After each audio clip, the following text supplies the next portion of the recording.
Praise the Lord, praise the Lord, praise the Lord. చిన్న ప్రార్థన చేసుకుని మనం వాక్యంలోకి వెళ్దామండి.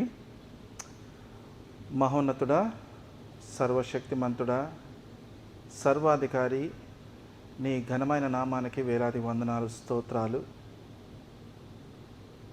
గడిచిన వారమంతా మమ్మల్ని మీరు రక్షించి భద్రపరిచిన ఆయన ప్రభువా, మరొకసారి నీ సన్నిధిలో ఈ రోజున మిమ్మల్ని ఆరాధించుకోవడానికి, ఘనపరచుకోవడానికి మీరు ఇచ్చిన ఈ తరుణాన్ని బట్టి మీకు వందనాలు తెలియజేసుకుంటున్నాం. మీరే దీవించిన ఆయన ప్రభువా, మీ వాక్యము ద్వారా మీరే మాతో మాట్లాడి మమ్మల్ని ఇంకను నాన్న తండ్రి మీకు చేరువుగా చేసుకోవటానికి మీరే మాతో మాట్లాడమని, దీవించమని, ఆశీర్వదించమని యేసయ్య అతి శ్రేష్టమైన నామంలో అడిగి బతిమాలి వేడుకుంటున్నాం తండ్రి. Amen, amen, amen. Praise the lord. ఈ రోజున మనం లాస్ట్ ఆదివారం కృప గురించి, గ్రేస్ గురించి మనం మాట్లాడుకున్నాం.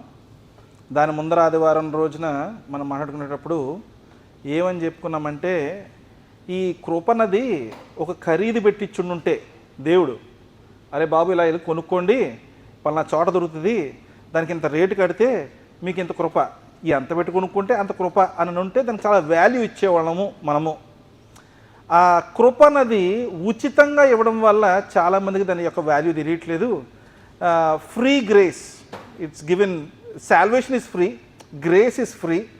ఇలా ఉండడం వల్ల నేను తప్పులు చేసినా పర్వాలేదు, ప్రభు నన్ను క్షమించేస్తాడులే, నేను పాపం చేస్తున్న విషయం నాకు గమనించు, నాకు తెలుసు ఆ విషయం, కానీ ప్రస్తుతానికి ఇలా కంటిన్యూ అయ్యి నాకు అవసరం వచ్చినప్పుడు దేవుడి దగ్గరికి వెళ్ళి నేను గోజాడుకుందాము. అటువంటి విషయాలు మనం లాస్ట్ 2-3 వారాలు బట్టి మాట్లాడుకుంటూ ఉన్నాం.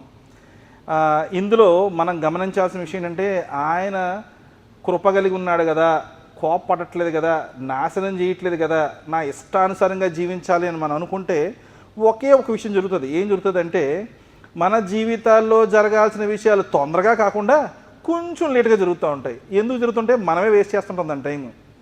ఇప్పుడు ఆ ఈజిప్ట్ ప్రాంతం నుంచి మొదలుపెట్టి కానాను దేశం రావాలంటే ఎంతకాలం పడుతుంది అనే విషయం మనం గమనించామనుకోండి, 40 రోజులు పట్టొచ్చు. మోషే మొదలయ్యాడు, నడుచుకొని వచ్చాడు, ఆ ఎడారిలో తిండి లేకపోయినా ఏమన్నా ఈడ్చుకుని వచ్చాడు. మొత్తానికి ఎంతకాలంలో వచ్చాడు? 40 రోజులు వచ్చాడు ఇంచుమించుగా. వెనక్కి వెళ్ళాడు, మళ్ళీ వెళ్ళాల్సి వస్తే వెనక్కి వెళ్ళాడు. కానీ వీళ్ళందరినీ తీసుకుని వెనక్కి వచ్చినప్పుడు మాత్రం ఏమైంది పాపం, ఆ 40 రోజుల్లో రాలేకపోయినారు వీళ్ళు. ఏదో 4 లక్షల మంది నడుస్తున్నారు, 40 రోజుల్లో వచ్చేయాలి, వాళ్ళకున్న ఆహారం ఎంత కష్టం కదా. అందువల్లనే దేవుడు చేసే ఆ కార్యాన్ని, ఆయన చిత్తాన్ని మనం తెలుసుకుని జీవించటంలో ఉన్న ఒక కిటుకు, లేదంటే ఒక హింట్ ఏంటంటే, your life will be on the track, on his will. మనం పాపం చేసినప్పుడు ఏం చేస్తుంటే ట్రాక్ దిగిపోతుంటాం. పట్టాల మీద ఉంటే ట్రైన్ బాగా పోతుంటుంది, దాన్ని తీసి పొలంలో పెడితే అలా అవుతుంది మన జీవితం. ట్రైన్ పట్టాల్లో ఉన్నాడు, పొలం పొక్కల మీద కనిపిస్తూ ఉంటుంది. పొలం బాగుంది కదని చెప్పి ట్రైన్ తీస్తే పొలంలో పెడితే ముందు పోతుంది. అట్లా అవుతుంది అనమాట. లైఫ్ కూడా it will not go easy. అది కొంతమంది ఏం చేస్తారంటే, అదే దేవుడిని మేము తెలుసుకుని ఉన్నాం కదండి, ఏదో చిన్న తప్పు చేస్తే మమ్మల్ని చెప్పిస్తాడా అంటే, కాదండి. తర్వాత నాలాగా దేవుణ్ణి నమ్ముకోలేదండి అతను, పల్నావాడు ఎంత దీవింపబడ్డాడో, అతనికి నాకన్నా ఆస్తిపరంగా ఎక్కువ ఉంది, పిల్లలు, మగపిల్లడు పుట్టాడు, నాకు 2 కూతుళ్ళే. తర్వాత ఏమో ఇంకో విధంగా చూసుకుంటేనేమో అతనికి ప్రమోషన్ వచ్చింది, నాకు రాలేదు. అతనికి ఎప్రైజులు వచ్చింది, నాకు రాలేదు. అతనికి వీసా వచ్చింది, నాకు రాలేదు. ఇలాంటి రకరకాల ఆలోచనలు. మనం ఇదేంట్రా ప్రభువా అంటే, యేసు ప్రభుని కలిగి జీవించడం అంటే కొంతమందికి ఎలా ఉంటుందంటే, మనం రోడ్డు మీద ట్రావెల్ చేస్తాం అనుకోండి, ముఖ్యంగా మన డెంటన్ ఈ రోడ్లో వస్తున్నప్పుడు కాకుండా మీ ఇంటి పక్కన ఉన్న రోడ్ల నుంచి వచ్చామనుకోండి మన చర్చికి, అన్ని సిగ్నల్సే. నేను యేసు ప్రభుని నమ్ముకుంటాను అనగానే మొత్తం గ్రీన్ పడిపోవాలనుకుంటాం. మనం కార్ వేసుకుని వెళ్తా ఉంటే గ్రీన్ పడిపోవడమే కాకుండా మనం ముందర ఎవడ ఉండకూడదు, ట్రాఫిక్ మొత్తం క్లియర్ అయిపోయి ఖాళీ ఉండాలన్నమాట. అవుతుంది ఎప్పుడు మన కారు విడిచిపెట్టి అంబులెన్స్ ఎక్కితే, అప్పుడు అవుతుంది రోడ్ అంతా క్లియర్, మనకి ఇష్టానుసారంగా రావడం. దానికి యేసు ప్రభుని నేను నమ్ముకున్నాను కనుక నా జీవితంలో కష్టం రాకూడదు, నాకు ఎటువంటి శ్రమ పడకూడదు, చాలా హ్యాపీగా గడిచిపోవాలంటే ఖచ్చితంగా సాధ్యం. అటువంటి జీవితం ఖచ్చితంగా సాధ్యం. కానీ ఇక్కడ కాదు. ఏ రోజైతే మనం పరలోక రాజ్యంలో దేవుడితో నిత్య జీవనంలో జీవిస్తూ ఉంటామే, ఎలక్ట్రిసిటీ బిల్స్ ఉండవు, అక్కడ గ్యాస్ బిల్స్ ఉండవు, వాటర్ బిల్స్ ఉండవు, పిల్లల వస్తువులు పడగొట్టేడాలు ఉండవు, షాపింగ్కి వెళ్తే బిల్లు కట్టడానికి భయాలు రావడం, చెమటలు పట్టడాలు ఉండవు, ఇవన్నీ అక్కడ ఉండవు. అది సుఖాంతమైన జీవితం, అది నిత్యంగా ఉంటుందంట. ఎక్కడ జీవిస్తే ఓన్లీ 60 ఏళ్ళే బతుకుతాం ఇటువంటి జీవితాన్ని, అక్కడ పోతే నిత్యము అటువంటి జీవితమే. సో ఈ విధమైన ఆలోచన కలిగినప్పుడు మనం, నేను యేసు ప్రభుని నమ్ముకుని జీవిస్తూ ఉంటే నాకు కలగని ఆ బ్లెస్సింగ్ వాళ్ళకెందుకు కలుగుతుంది ఎవరైతే యేసు ప్రభుని నమ్మకుండా జీవిస్తున్న వారికి అంటే, దాంట్లో ఒక విషయం ఉందండి. ప్రభు ఏం చేసినాడంటే, ముందు సూర్యుడిని, నక్షత్రాలని, చంద్రుడిని సృష్టించి, తర్వాత ఏమో భూమిపైన ఆహారంగా ఉండగలిగిన అన్ని రకాల పంటకు సంబంధించిన విషయాలు, చెట్లు, ఫలాలు, పువ్వులు అటువంటి సృష్టించి, తర్వాత నీటి యందు, భూమి యందు జీవించగలిగిన ప్రతి జీవరాశిని సృష్టించి, దాంట్లో ఆహారంగా మీరు కొన్ని తీసుకుంటారా బాబు అని మనకు చెప్పి, ఆయన ఎన్ని సృష్టించిన దాన్ని ఏం చేశాడంటే మనిషిని సృష్టించాడు.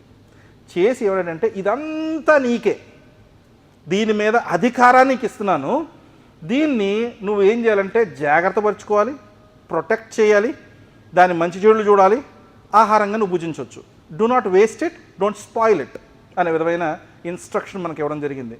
ఇచ్చినప్పుడు కూడా అది అటు జంతువులకి కానీ, ఇటు మనుషులకు కానీ, పక్షులకు కానీ, లేదంటే చేపలకు కానీ, ఈ మొక్కలకు కానీ అందరికి కూడా ఏమన్నాడంటే ఫలించమన్నాడు, వర్ధిల్లింప చేయమన్నాడు, భూమంతా విస్తరించండి అని అన్నాడు. ఇటువంటి మాటలు మాట్లాడినప్పుడు ఆయన ఇస్తున్న ఆ మాట ఆ రోజున ఆదాముకి అవ్వకి ఇచ్చి, ఆయన ఏమన్నాడంటే, ఆయన సృష్టించేటప్పుడు వీరిని నా రూపములో నేను సృష్టిస్తున్నాను, let us make man in our own image అనే మాట మాట్లాడాడు.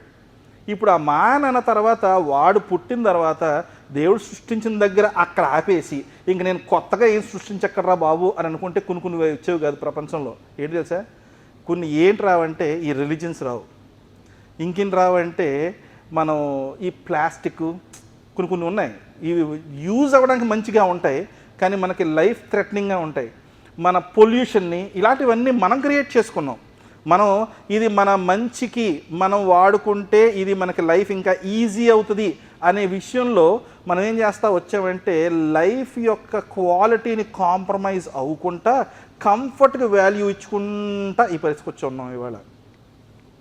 ఇందులో మనం గమనించాల్సిన విషయం ఏంటంటే, దేవుడు నేను దేవుడు నమ్ముకున్నామని కనుక, దేవుడి యొక్క బిడ్డని లేదంటే దేవుడి యొక్క సేవకుడిని గనుక, నన్ను దేవుడు నమ్ముకున్న వాడికి ఒకటే రకమైన దీవెనలు ఇస్తాడా అండి అంటే ఖచ్చితంగా ఇస్తాడు. ఎందుకంటానంటే, ఈ ప్రావబ్స్లో కానీ మనం సామ్స్లో కానీ చదువుకున్నాం అనుకోండి, యేసు ప్రభు మాట్లాడిన విషయాలు కూడా ఉన్నాయి కొన్ని. గాస్పుల్స్లోకి వెళ్ళి చదివితే ఏమని ఉంటుందంటే, ఎవడైతే కష్టపడతాడో వాడు ప్రతిఫలాన్ని ఆశించి కాక కష్టాన్ని పడి సంపూర్ణంగా కష్టపడగలిగితే ప్రతిఫలం దేవుడి యొక్క ఇచ్చే బహుమానం. తర్వాత గర్భసంతానము దేవుడి యొక్క బహుమానము. తర్వాత ఈ విత్తనాన్ని తీసుకెళ్ళి భూమిలో నాటారనుకోండి, అది పొద్దున్న లేచుడికి మొలకెక్కుతుంది. ఎలా?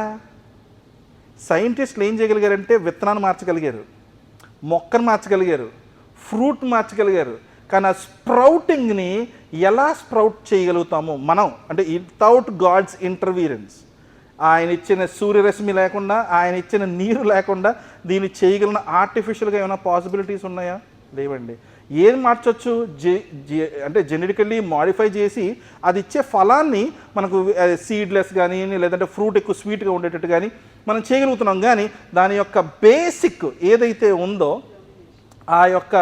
ఆ డెవలప్మెంట్, సీడ్ నుంచి ప్లాంట్ అవ్వడం కానీ, గుడ్డుల నుంచి వచ్చే ఆ యొక్క ఈ కోడి పిల్లల గురించి కానీ ఇటువంటి విషయాలు మనం మార్పు చేయలేము. ఈరోజు ఏం చేస్తున్నారంటే, అంటే గర్భఫలం దేవుడిచ్చే బహుమానము అనే మాట విషయంలోకి వచ్చేటికి ఏమన్నా ఇద్దరిలో ఒకళ్ళలో లోపం ఉందనుకోండి, ఆ మిగతా వాళ్ళని యూజ్ చేసి somehow they are able to still make babies but they cannot make it out of the womb of the women. ఆ గర్భంలో తప్ప బయట చేయలేరు, మళ్ళీ అది అక్కడే ఫామ్ అవ్వాలి. అది ఎలా ఫామ్ అవుతుంది? అందరూ ఏం చేశారంటే ఎలా ఫామ్ అవుతుందో రాశారు, కానీ అది దేవుడి యొక్క చిత్తాన్ని బట్టి ఫామ్ అవుతుందన్న విషయం గ్రహింపులోకి రావట్లేదు జనాలకి. ఈ విషయంలోకి వస్తే ఈ యొక్క వాళ్ళు కానీ మనం కానీ, వాళ్ళు నేను అనే మాట మాట్లాడకూడదు. కానీ అంటే దేవుడు నమ్ముకున్న వాడికి, దేవుడు నమ్ముకున్న వాడికి ఎటువంటి ఆ దీవెనలు పొందుకోగలుగుతున్నారు అనే విషయంకి వస్తే, మనం కామన్ గ్రేస్, ఈవేళ మన టాపిక్ ఏంటంటే కామన్ గ్రేస్. కామన్ గ్రేస్లో అందరి ఎడల ఒకటే రకమైన దీవెనలను దేవుడు కుమరిస్తూ ఉంటాడు. ఈ కామన్ గ్రేస్లో వ్యత్యాసం ఉండదు, సేవింగ్ గ్రేస్లో ఉంటుంది. కామన్ గ్రేస్కి డిఫరెన్సియేషన్స్ ఉండవు, సేవింగ్ గ్రేస్కి ఉంటుంది. ఎందుకని? Saving grace has a term, if clause ఉంటుంది దానికి. ఈ కోడింగ్ రాస్తారు చూడండి అలాగా, if clause. If you ask Jesus Christ to be your personal saviour, then you will be able to experience that grace. ఈ కామన్ గ్రేస్కి అట్లా ఉండదు. ఎట్లా ఉంటుందంటే కొన్ని ఫార్ములాలు బట్టిలాగా రాయబడినట్టు కొన్ని విషయాలు ఉంటాయి. నేనేం చేస్తానంటే ఇవాళ మనం కొన్ని విషయాలు వాక్యాలు చదువుకుందాం. మనకి ఈ సామ్ 145 వర్స్ 9తో మొదలు పెడతాను. కొన్ని వచనాలు ఉన్నాయి, మనం చదువుకుందాం ఇందులో. దీని గురించి అత్యధికంగా మనం తెలుసుకోవాలనుకుంటే రోమిలకు రాసిన పత్రిక 2వ అధ్యాయం చాలా బాగుంటుంది. ఈ కామన్ గ్రేస్కి సంబంధించిన విషయాలు ఎన్నో అందులో మెన్షన్ చేయబడి ఉంటాయి. ప్రస్తుతానికి మాత్రం మనం సామ్ 145 వర్స్ 9 చదువుకుందాం. The lord is good to all and his mercy is over all that he has made అనే మాట ఉంటుంది. చదవండి తెలుగులో. యెహోవా అందరికీ ఉపకారి, ఆయన కనికరములు ఆయన సమస్త కార్యముల మీద నున్నవి. అంటే ఈ కామన్ గ్రేస్ అన్నమాట. ఇది సమస్త ఉచిత కృప. It's a common grace. ఉచిత కృప అన్నది it's free grace. Again that is gonna fall both the cases. ఏది కామన్ గ్రేస్కి వర్తిస్తుంది, అది అలాగే సేవింగ్ గ్రేస్కి కూడా వర్తిస్తుంది. అయితే ఇంకొక వాక్యం చదువుదాం. మత్తయి సువార్త 5వ అధ్యాయము 45వ వచనం చదువుకుందాం. మత్తయి సువార్త 5వ అధ్యాయము 45వ వచనం చదువుకుందాం. So that you may be sons of your Father who is in heaven, for he makes his sun rise on the evil and on the good, and sends rain on the just and on the unjust. తెలుగులో ఏమనుందండి? ఆయన చెడ్డవారి మీదను మంచి వారి మీదను సూర్యుని ఉదయింపజేసి నీతిమంతుల మీదను అనీతిమంతుల మీదను వర్షము కురిపించుచున్నాడు. ఇది ఇద్దరిపైన చూపించే కృప. ఇది దీనికి మనం దేవుణ్ణి నమ్ముకోవడం, దేవుణ్ణి నమ్ముకోకపోవడం అంటూ ఉండదు. ఆయన రూపంలో సృజింపబడ్డాం గనుక మనం ఇది పొందుకుంటాం అంతే. Standard, it's there. ఓకే, ఈ సూర్యరశ్మి లేనిదే, ఈ వర్షం లేనిదే ఆహారం దొరకదు మనకి. We cannot eat. తర్వాత ఇవి సీజన్స్గా ఉండడం వల్ల మనకు చాలా విషయాలు జరుగుతూ ఉంటాయి. ఇంకొక వాక్యాన్ని చదువుకుందాం. Acts chapter 14 verse 16 to 17. Acts chapter 14 verse 16 and 17.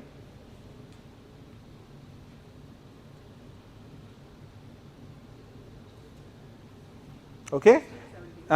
In past generations he allowed all the nations to walk in their own ways, yet he did not leave himself without witnessing. For he did good by giving you rain from heaven and fruitful season, satisfying your hearts and food and gladness. ఆయన గత కాలములలో సమస్త జనులను తమ తమ మార్గములయందు నడువనిచ్చెను. అయినను ఆయన ఆకాశము నుండి మీకు వర్షమును ఫలవంతములైన ఋతువులను దయచేయచ్చు, ఆహారమును అనుగ్రహించుచు, ఉల్లాసముతో మీ హృదయములను నింపుచు, మేలు చేయుట చేత తన్ను గూర్చి సాక్ష్యము లేకుండా చేయలేదని బిగ్గరగా చెప్పింది. ఆమేన్. ఇక్కడ వరకు మనకు బాగుందండి. అంటే నేను దేవుడు నమ్ముకోకపోయినా నమ్మినా ఒక విధమైన దీవెనలు నేను పొందుకుంటాను. By human form, when you are made in the form of human, you are in the image of the father. తండ్రి యొక్క రూపాన్ని మనం పొందుకుని జీవిస్తూ ఉన్నాం. అందువల్ల మనకు ఉచితమైన కృప, ఆ కామన్ గ్రేస్ ఏదైతే ఉందో ఆ కృప మనం పొందుకుంటూనే ఉంటున్నాం. ఇందులో ఒక కిటుకు ఉందండి, ఒక ప్రాబ్లం ఉంది. ఏంటో తెలిసిన, మనం దేవుణ్ణి ఎరగనంత వరకు జీవించే జీవితంలో ఈ కామన్ గ్రేస్ అంతా ఈజీగా పొందుకుంటాం. ఓకే, ఈ కాకుండా కొన్ని విషయాలు ఇంకో స్టెప్ మనం ముందుకు వెళ్తే, ఏమండి ఈ వర్షం పడడం, లేదంటే ఈ ఎండ తగలడం, ఇలాంటివన్నీ అందరికీ తగులుతాయి. నా సమస్య అది కాదండి, నాకు రాలేదండి ఆ యొక్క ఇంక్రిమెంటు, పక్కోడికి వచ్చింది. నాకు రాలేదండి ఈ ప్రమోషను, పక్కోడికి వచ్చింది. మా ఇల్లు ఇలా రోడ్డు వైండింగ్లో మా ఇల్లు కొట్టేశారండి సగం, మా పక్కోడిది బాగానే ఉందండి. ఇలాంటి ప్రాబ్లమ్స్ మనం ఎదుర్కొనేటప్పుడు ఎలా అని మనం ఆలోచన చేసేటప్పుడు అది కొంచెం మనసుకి బాధ అనిపించడం. లేదా కొంతమంది ఏం చేస్తుంటారంటే, వాడు అదృష్టవంతుడండి. ఎలాంటిదంటే ఇది అదృష్టవంతుడండి. భూమి పైన కొలోషన్స్ చాప్టర్ 1 ఓపెన్ చేసి 15వ వచనం నుంచి 22వ వచనం వరకు చదువుదాం. కొలోషన్స్ చాప్టర్ 1 వర్స్ 15 to 22 చదువుదాం. ఏమని రాయబడి ఉంది? కొలోషన్స్ చాప్టర్ 1 verse 15 to 22 కిందకి వెళ్తే మనం చూద్దాం. He is the image of the invisible God, first Born of every creation. For by him were all things created are in heaven that are on earth, visible, invisible, whether they are thrones or dominions or principalities or powers, all things were created by him and for him. He is before all things, and by him all things consist. And he is the head of the body, the church, and he is the beginning, the firstborn from the dead, that in him he might have the preeminence. For it pleases the Father that in him should all fullness dwell. ఒకసారి చదవండి ఇటు. ఆయన అదృశ్య దేవుని స్వరూపి అయి సర్వ సృష్టికి ఆది సంభూతుడై ఉన్నాడు. ఏలయనగా ఆకాశమందున్నవియు భూమి యందున్నవియు దృశ్యమైనవి గాని అదృశ్యమైనవి గాని, అవి సింహాసనములైనను ప్రభుత్వములైనను ప్రధానులైనను అధికారములైనను సర్వమును ఆయన యందు సృజింపబడెను. సర్వమును ఆయన ద్వారాను ఆయనను బట్టియు సృజింపబడెను. ఆయన అన్నిటికంటే ముందుగా ఉన్నవాడు, ఆయనే సమస్తమునకు ఆధారభూతుడు. సంఘము అను శరీరమునకు ఆయనే శిరస్సు. ఆయనకు అన్నిటిలో ప్రాముఖ్యము కలుగు నిమిత్తము ఆయన ఆది అయి ఉండి మృతులలో నుండి లేచుటలో ఆది సంభూతుడాయను. అవును. ఆయన యందు సర్వ సంపూర్ణత నివసింపవలెననియు, ఆయన శిలువ రక్తము చేత సంధి చేసి ఆయన ద్వారా సమస్తమును, అవి భూలోకమందున్నవైనను పరలోకమందున్నవైనను వాటినన్నిటినీ ఆయన ద్వారా తనతో సమాధాన పరచుకొనవలెననియు తండ్రి అభీష్టమాయెను. అంటే ఇక్కడ ఒక విషయం జరుగుతుందండి. దేవుడు సృష్టించిన తర్వాత సృష్టిని ఆయన ప్రేమించడానికి, ఆయన్ని ఆరాధించటానికి సృష్టించాడు అనే విధమైన మాట ఎఫెసీయులకు రాసిన పత్రికలో రాయబడి ఉన్నది. మన జీవితంలో మనకున్న ఎజెండా, టార్గెట్, గోల్, ఇటువంటి విషయాలు మనం చూసామనుకోండి, మనకి చాలా ఎజెండాలు ఉంటాయి. ఇప్పుడు లైఫ్ మనం ఇలా తీసుకుని ఒక 100 మందిని తీసుకుని, వరే బాబు మీ లైఫ్లో ఉన్న మెయిన్ ఎజెండాస్ ఏంట్రా అంటే నన్ను పెట్టినారనుకోండి, నా ఇంటి లోన్ తీర్చుకోవడం అని చెప్తాను నేను, ఎగ్జాంపుల్. అలాగా చాలామందికి చాలా రకాల ప్రాముఖ్యమైన ఎజెండాలు ఉంటాయి. ఇప్పుడు మా పెద్ద సిస్టర్ ఉన్నారు, వాళ్ళ పాప మెడికల్ సీట్ కోసం ట్రై చేస్తున్నారు. వాళ్ళ ఫ్యామిలీ మొత్తం దేని గురించి ఆలోచించట్లే, ఆ మెడికల్ సీట్ రావాలి ఆ పాపకి, అదొకటే గోల్. ఇవి షార్ట్ టర్మ్ గోల్స్ అంటారు. మరి what about your long term goals? What about your life goals? జీవితాన్ని జీవించడానికి దేవుడు ఇచ్చాడు. ఆ జీవితాన్ని మనం జీవిస్తున్నప్పుడు అది ముగిసే లోపల మనం చేయగలిగిన కార్యక్రమాలు ఏంటి, ఏం చేయాలనుకుంటున్నాం, అలాంటి విషయాలు కొంచెం గమనించాలనుకుంటే దేవుడు కూడా చెప్తున్నాడు. మనం ఇంకోటి ఆశిస్తుంటాం. దేవుడు ఏం చెప్తున్నాడంటే ఆయన్ని పూజించడానికి, ఆయన ఆరాధించడానికి, ఆయనతో సహవాసం కలిగి జీవించడానికి మనం సృష్టించాడంట. That's the only purpose he made us. ఇంజనీర్లు అవుతారు, డాక్టర్లు అవుతారు, బాగా పని చేసుకుంటారు, డబ్బులు సంపాదించుకుంటారు, ఇల్లు కట్టుకుంటారని కాదు. ఇవన్నీ ఎలా అంటే నన్ను, నా నీతిని, నా రాజ్యాన్ని వెతికితే ఇవన్నీ ఆయన ఇస్తానన్నాడు. Seek ye first the kingdom of God and his righteousness, all these things will be added unto you. మనం ఏం చేస్తున్నామంటే ఆల్ దీస్ థింగ్స్ని యాడ్ చేసుకునే హడావుడిలో we are not seeking the kingdom of God. ఈ ఉచితమైన కృప, ఈ కామన్ గ్రేస్ ఏదైతే ఉందో దాన్ని మనం పొందుకోవటానికి మనం చేయగలిగింది ఏం లేదు, ఏం చేయాల్సిన అవసరం లేదు. ఆయన సృష్టించాడు కనుక ఆ కామన్ గ్రేస్ని మనం పొందుకొని జీవిస్తూ ఉంటాం. ఇప్పుడు రెండో విషయం ఏంటంటే సేవింగ్ గ్రేస్ని పొందుకోవాలంటే మాత్రం ఖచ్చితంగా మన నోటితో యేసు ప్రభు నిజమైన దేవుడు, ఆయన నా సొంత రక్షకుడు అని కానీ మనం పలకని ఎడల అటువంటి కృప మనం పొందుకోలేం. ఇప్పుడు దీనివల్ల మనం అర్థం చేసుకోవాల్సిన విషయం ఏంటంటే, ఏమండి అక్కడ అంతవరకు బాగుంది, ఈ సేవింగ్ గ్రేస్కి ఈ యొక్క కామన్ గ్రేస్కి డిఫరెన్సియేషన్ చాలా బాగుంది, కానీ ఎందుకని నాకన్నా వేరే వాళ్ళు ఎక్కువ రాణించగలుగుతున్నారు? అటువంటి ఆలోచన కలిగి ఉన్నప్పుడు దయచేసి లక్ అనే మాటకు మాత్రం వాల్యూ ఇవ్వదు. ఎందుకంటే మన జీవితంలో జరిగే సమస్తాన్ని కూడా దేవుడి యొక్క చిత్తాన్ని బట్టి జరుగుతుందంట. వితౌట్ హిజ్ విల్ ఏది జరగదంట. అది జరిగే నష్టమైనా, అది ఒకవేళ జరిగే మన లాభమైనా, మనం పొందుకునే దీవెనైనా, ఈ యొక్క విషయాలను బట్టి రోమిలకు రాసిన పత్రికలో కొన్ని వచనాలు మనం చదువుకుంటే ఇంకొన్ని విషయాలు అర్థమవుతాయి. రోమిలకు రాసిన పత్రిక 2వ అధ్యాయము 4వ వచనం తీసుకుందాం. మొదటగా ఇదంతా మొదలుపెట్టి ఇంకొన్ని చదువుతాం కిందన. ఓకే, రోమిలకు రాసిన పత్రిక 2వ అధ్యాయము 4వ వచనం చదువుదాం. Or do you presume on the riches of his kindness and forbearance and patience, not knowing that God's kindness is meant to lead you to repentance. మనం ఆయన చేసేవన్నీ కూడా ఈ యొక్క చిత్తంలో ఆయన తట్టు తిప్పుకోవటానికి, ఆయనతో మనకున్న సంబంధాన్ని ఇంకా బలపరచటానికి, ఆయనతో కలిసి జీవించటానికి మనం ఆతృత పడే విధంగా ఉంటాయంట ఈ కార్యక్రమాలన్నీ. ఏదో తెలుగులో చదవండి. దేవుని అనుగ్రహము మారు మనస్సు పొందుటకు నిన్ను ప్రేరేపించుచున్నదని ఎరుగక ఆయన అనుగ్రహైశ్వర్యమును సహనమును దీర్ఘశాంతమును తృణీకరించుదువా. ఇప్పుడు అదే చాప్టర్లో రోమన్స్ చాప్టర్ 2 వర్స్ 14 and 15 కూడా చదువుదాం. ధర్మశాస్త్రము లేని అన్యజనులు స్వాభావికముగా ధర్మశాస్త్ర సంబంధమైన క్రియలను చేసిన ఎడల వారు ధర్మశాస్త్రము లేని వారైనను తమకు తామే ధర్మశాస్త్రమైనట్టున్నారు. అట్టి వారి మనస్సాక్షి కూడా సాక్ష్యమిచ్చుచుండగను వారి తలంపులు ఒకదాని మీద ఒకటి తప్పు మోపుచు లేక తప్పు లేదని చెప్పుచుండగను ధర్మశాస్త్ర సారము తమ హృదయముల యందు వ్రాయబడినట్టు చూపుచున్నారు. ఇది ఇంకొక వచనం చదువుతున్నామండి. దాంట్లోనే మనం రోమిలకు రాసిన పత్రిక సేమ్ ఒకసారి 1 minute.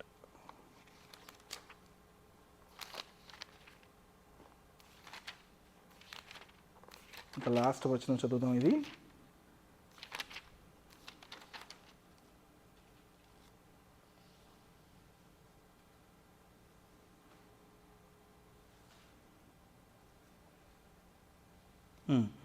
ఈ యొక్క 13వ అధ్యాయము ఒకసారి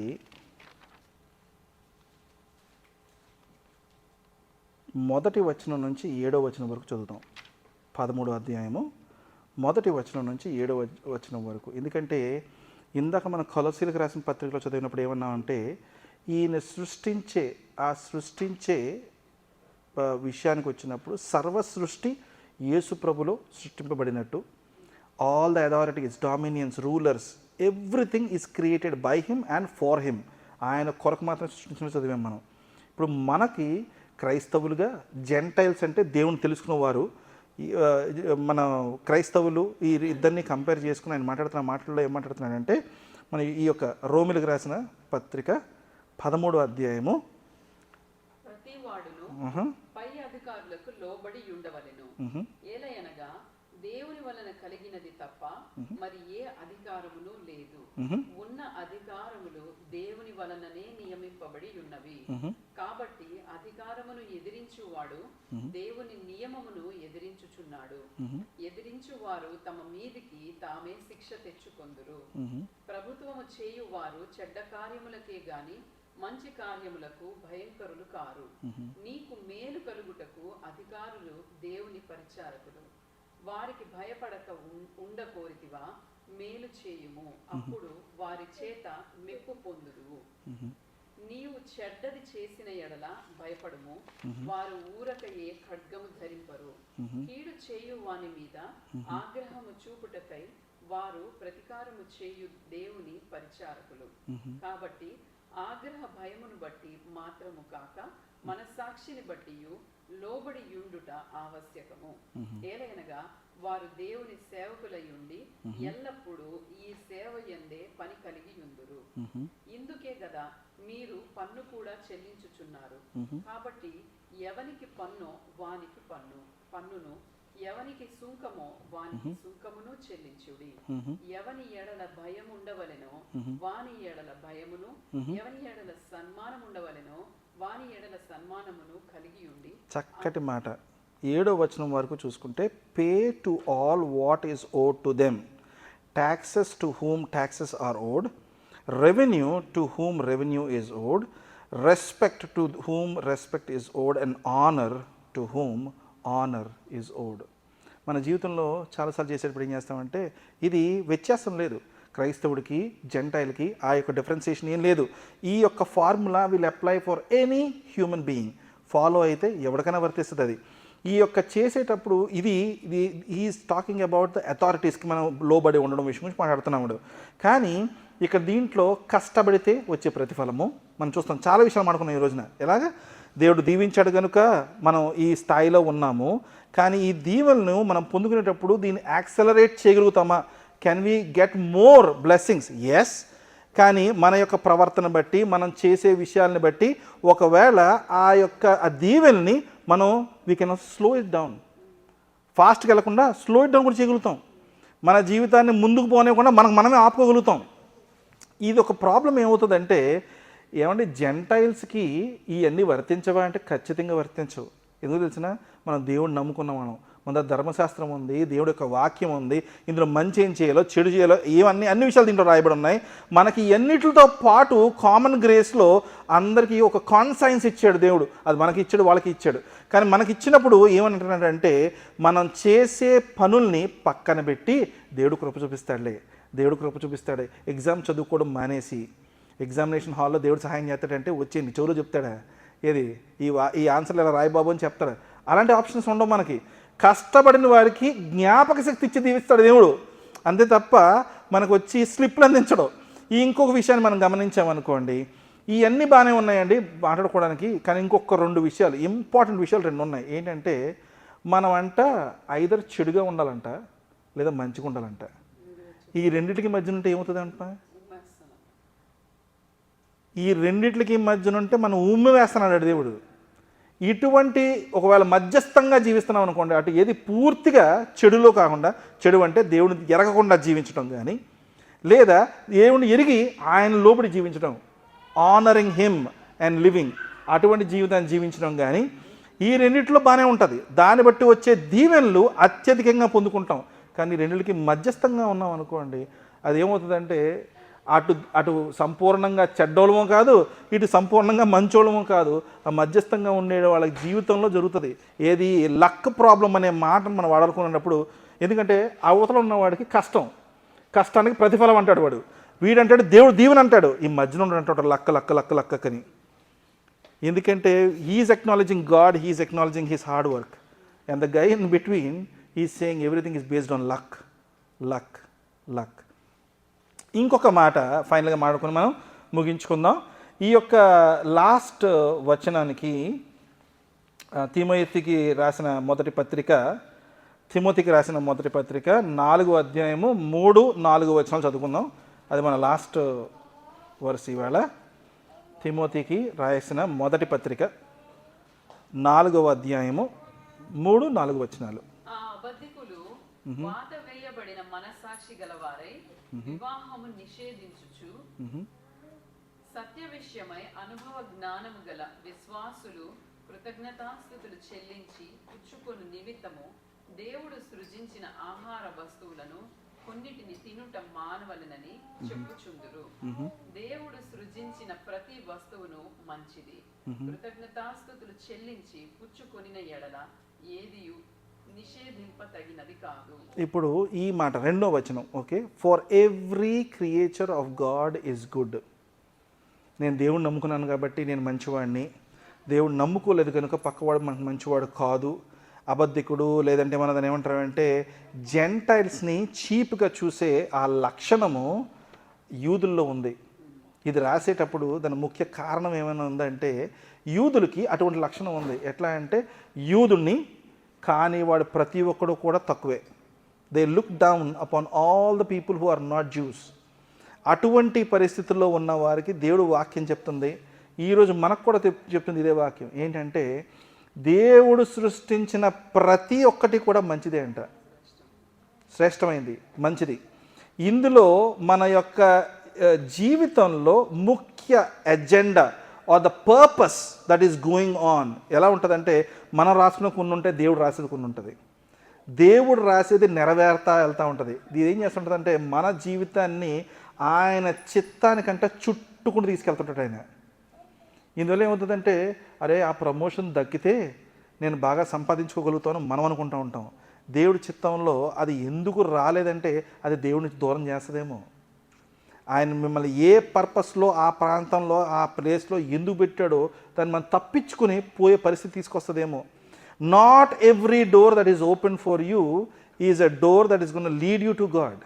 మనం జాగ్రత్తగా ఆ యొక్క, అందుకే కదా అంటాడు, మనం పాపంలో పోయేదానికంటే ద్వారం చాలా విశాలంగా ఉంటుందంట, ఆ రోడ్డు చాలా విశాలంగా ఉంటుందంట, చాలామంది పోతుంటారు అందులో, కానీ అది నాశనంగా దారితీస్తుందంట. కానీ దేవుడి తట్టు తిరిగి వెళ్ళాల్సిన ఆ ద్వారం ఏవైతే ఉంటుందో చాలా ఇరుకుగా ఉంటుందంట, ఆ రహదారి కూడా చాలా ఇరుకుగా ఉంటుందంట, చాలా తక్కువ మంది పోతుంటారు అందులో. నీతిమంతుడు కలిగిన జీవితాన్ని జీవిస్తూ ఆయన లోబడి ఆయన వెంబడించి జీవించడం చాలా కష్టమైన విషయం అంట ఈ భూమి మీద జీవించేటప్పుడు. ఉచిత కృపను మనం పొందుకుంటూ మన జీవితాల్లో కష్ట నష్టాల గురించి మనం మాట్లాడుకుంటూ ఉంటే, పౌలు ఆల్మోస్ట్ చాలా వరకు more then 60% of 70% of New Testament Paul రాశాడు. ఇవాళ పొద్దున వాక్యం జరుగుతున్నప్పుడు మాకు ఒక ఆయన ప్రీచ్ చేస్తూ ఒక మాట అంటాడు, పౌలంట ఎన్నోసార్లు చెరసార్లో వేయబడ్డాడంట, పౌలంట ఎన్నోసార్లు కొట్టబడ్డాడు. ఈ జూయిష్ లాలో 40 సార్లు స్లాషింగ్ అంటే కొట్టారనుకోండి, జువ్వ పెట్టుకున్నా లేకపోతే కర్ర పెట్టుకుని కొట్టారనుకోండి, ఆ శిక్ష అయిపోతుంది. అది ఏం చేస్తారంటే 39 కొట్టి ఆపేస్తారు, 39 కొట్టి ఆపేస్తారు. మళ్ళీ కొంచెం తర్వాత మళ్ళీ వచ్చి ఇంకో 39 కొడతారు, కంప్లీట్ అవ్వలేదు, 40 కొడితే ఫినిష్ అయిపోద్ది, శిక్ష అమలైపోయినట్టే. సో ఇటువంటివి 2-3 సార్లు ఆయన పొందుకున్నాడంట. రాళ్లతో కొట్టబడ్డాడంట. తర్వాత ఆయన ప్రాణాన్ని కాపాడుకోవడానికి వాళ్ళ సొంత జూయిష్ పీపుల్ నుంచి పారిపోయాడంట. ఆయన సముద్రంలో ఒక రోజు గడిపాడంట, ఆల్మోస్ట్ నీటిలో ఒక రోజు పగలు రాత్రి కలిపి గడిపాడంట. ఇలాగా చాలా విషయాలు ఎవరి గురించి మాట్లాడుతున్నాం మనం? ఇటువంటి ఎన్నో అద్భుత కార్యాలు, విషయాలు, దేవుడి గురించి ఇచ్చిన మాటలు రాయబడిన పౌలు గురించి మాట్లాడుతున్నాం. అటువంటి వాడికే ఎన్నో కష్టాలు కలిగి జీవించాడు, కానీ ఆయన జీవితాన్ని దేవుడి చిత్తానికి లోబడి జీవించాడు. He honoured God in every circumstances and gave given thanks to him. మన జీవితంలో కూడా ఈ ఉచితమైన కృప, ఈ కామన్ గ్రేస్ ఏదైతే ఉందో ఆ గ్రేస్ని మనం పొందుకోవడానికి ఏమి చేయాల్సిన అవసరం లేదు, కానీ దేవుడి యొక్క సేవింగ్ గ్రేస్, ఆ ఇటర్నల్ సాల్వేషన్ పొందుకోవడానికి మాత్రం మనం చేయాల్సిన పని ఉంది.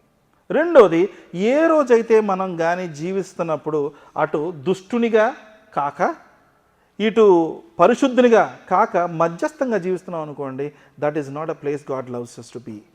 మనం ఐదర్ ఇటో అటో డిసైడ్ చేసుకోవాలి. నాకు దేవుడు కావాలా, నాకు దేవుడు వద్దా, ఎటువంటి జీవితాన్ని నేను జీవించాలనుకున్నాను నిర్ణయించుకుని ఉండాలి తప్ప, నేను క్రైస్తవుని, నేను సంఘానికి వెళ్తానండి Sunday morning, Monday to Friday మాత్రం ఇలా జీవిస్తానని అంటే నడవదంటాడు ఆయన. అలా అవ్వదు ఆయన పరిస్థితి.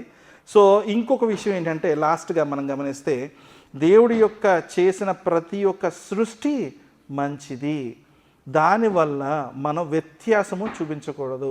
ఈ కామన్ గ్రేస్ పొందుకున్నప్పుడు మనకు వచ్చే దీవెన యెహోవా దేవుడి నుంచి కలిగినట్టుగా మనం గమనిస్తున్నాం. లేచి నిలబడినట్టయితే ప్రార్థన చేసుకుందాం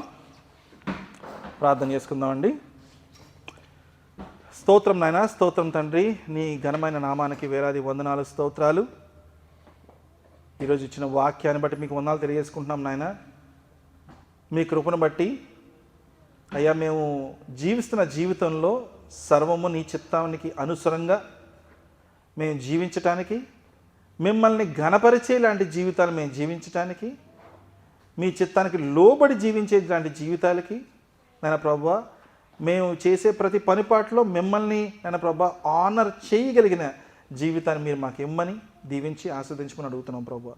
అలాగే మాలో ఇంకా నచ్చని విషయాలు మీకు నాయన తండ్రి ప్రభువా ఇంకనూ ఏమైనా ఉంటే అవి మీరు తొలగించి మమ్మల్ని ఇంకా సంపూర్ణమైన నాయన తండ్రి నీ యొక్క దాసులుగా మమ్మల్ని మార్చుకోమని, మీ కృపను బట్టి నాయన తండ్రి మా జీవితాల్లో మెరుగైన ఆశీర్వాదాలు మేము చూడటానికి నాయన ప్రభువా ఈ మధ్యస్థమైన జీవితాన్ని మేము జీవించకుండా లక్ అనే బేస్ చేసుకుని ఆధారం చేసుకుని జీవించకుండా నాయన ప్రభా జరిగే ప్రతి ఒక్కటి నీ చిత్తాన్ని బట్టి నీ కృపను బట్టి మేత్రమే నడుస్తున్నాయనే విషయం మేము గమనించి నాయన ప్రభా అటువంటి జీవితంలో మేము జీవించడానికి మిమ్మల్ని గణపరచడానికి మీరే మాకు అటువంటి ఆశీర్వాదం మీకు ఇవ్వమని మీరే మమ్మల్ని దీవించి ఆస్వాదించమని యేసయ్య అతి శ్రేష్టమైన నామంలో అడిగి బతిమాలి వేడుకుంటున్నాం తండ్రి.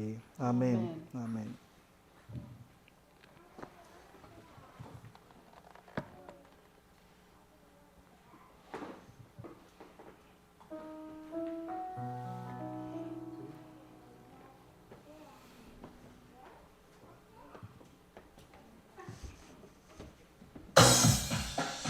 సౌండ్ తగ్గించు. మీ ప్రేమ ఎంతో ద్వారా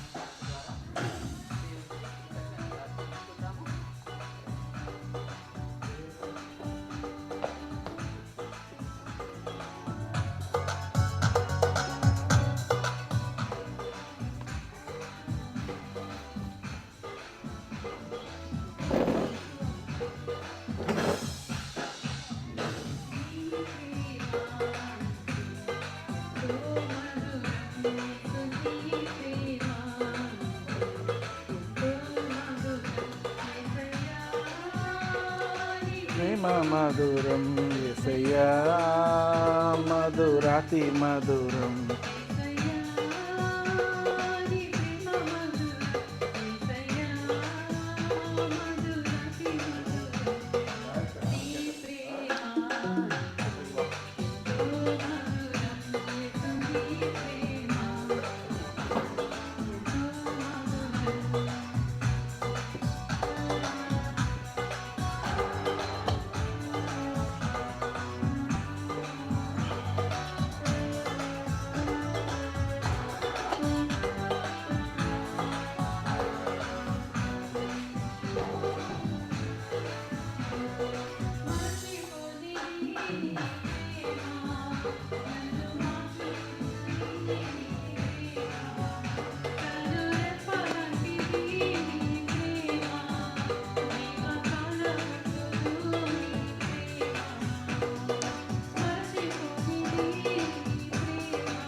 ప్రార్థన చేసుకుని ఆశీర్వాదం తీసుకుందామండి. లేచిన పడినట్టయితే. స్తోత్రం నాయన, స్తోత్రం తండ్రి, నీ ఘనమైన నామానికి వేలాది వందనాలు, స్తోత్రాలు. ఆరాధనంతా మీరు మా తోడై ఉండి నడిపించినందుకు మీకు వందనాలు తెలియజేసుకుంటున్నాము. అయ్యా, మాకు ఈ స్థలాన్ని ఇచ్చి దీవిస్తున్న నార్త్ వుడ్ చర్చ్ వారిని మీరు దీవించమని, నాయన ప్రభా ఈ ప్రాంతంలో నాయన తండ్రి తెలుగు వారికి నాయన తండ్రి ఆరాధించుకోవడానికి ఈ స్థలాన్ని మీరు ఇచ్చినందుకు మీకు వందనాలు తెలియజేసుకుంటున్నాము. ఇక్కడ ఇంకనూ నాయన ప్రభా ఎంతోమందికి నాయన తండ్రి ఇక్కడ ఈ యొక్క సంఘానికి సంబంధించిన విషయాలు తెలియజేయడానికి మీరు మాకు సహాయం చేయమని, అలాగే నేను ప్రభా కూడి వచ్చిన ప్రతి ఒక్కరిని మీరు దీవించి ఆశీర్వదించమని, మీ నెమ్మదిని సమాధానాన్ని నేను ప్రభా మెండుగా దీవెనగా ఉంచమని, మీ కృపలో మేము జీవిస్తున్నందుకు మీకే వందనాలు తెలియజేసుకుంటూ, యేసయ్య మీరు సిలువలో కార్చిన రక్తాన్ని చేసిన త్యాగాన్ని మీరు మరొకసారి జ్ఞాపకం చేసుకుంటూ యేసయ్య అతి శ్రేష్టమైన నామంలో అడిగి బతిమాలి వేడుకుంటున్నాం తండ్రి. ఆమేన్ ఆమేన్. ఆశీర్వాదం తీసుకుందామండి. ఆశీర్వాదం తీసుకుందాం. ఇప్పుడు మన తండ్రి అయిన దేవుని యొక్క ప్రేమ, ప్రభు అయిన యేసుక్రీస్తు కృప, పరిశుద్ధాత్ముని సహవాసం కూడి వచ్చిన మనందరికీ సదాకాలము తోడై ఉండునుగాక. ఆమేన్ ఆమేన్ ఆమేన్. అమ్మ praise the Lord, praise the Lord, praise the Lord, praise the lord.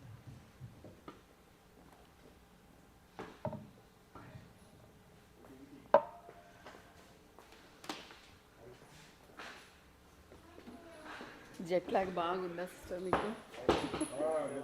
ఇబ్బంది అయిపోతుందా? ఈ వారం కొంచెం అయిపోతుంది.